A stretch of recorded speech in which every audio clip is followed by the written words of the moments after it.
Makulay at puno ng pagmamahal sa ika-70th araw ng Parang Magdao del Norte.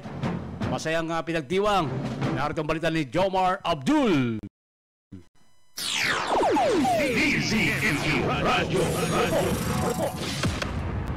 Na ipinagdiwang ng bayan ng Parang Maguindanao del Norte ang kanilang ika-78 founding anniversary noong araw ng Lunes, Agosto 18 na taong 2025.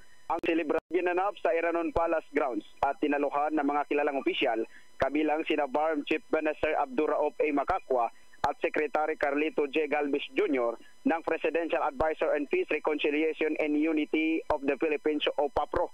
Dumalo rin sa pagdiriwang ang mga alkalde mula sa iba't ibang bayan sa Maguindanao del Norte gaya ng munisipalidad ng Barira, Buldon, Matanog, Sultan Mastura, Dato Dinsinsuat, mga kinatawan mula sa iba't ibang paaralan sa bayan ng Parang, PNP, Marines, BGMP, DFP, line agencies, sector at mga organisasyon.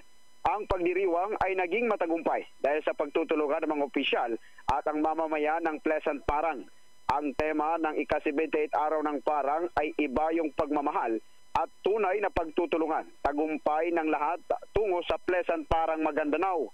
Ang tema ay sumasalamin sa pagmamahal at pagtutulungan ng mga mamamayan ng Parang upang makamit ang kaunlampay. Ang Parang ay isa lamang bayan ng Maguindanao del Norte na may mayamang kasaysayan. Ito ay itinatag noong Agosto 18, 1947 sa pamamagitan ng Executive Order No. 82 na nilagdaan ni Pangulong Manuel Rojas.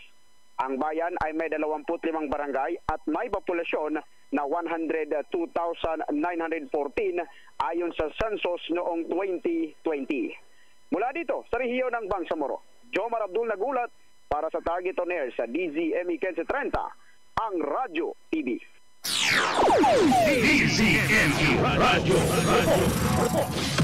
Maraming salamat kay Jomar Abdul. Ang layo ng report, di ba?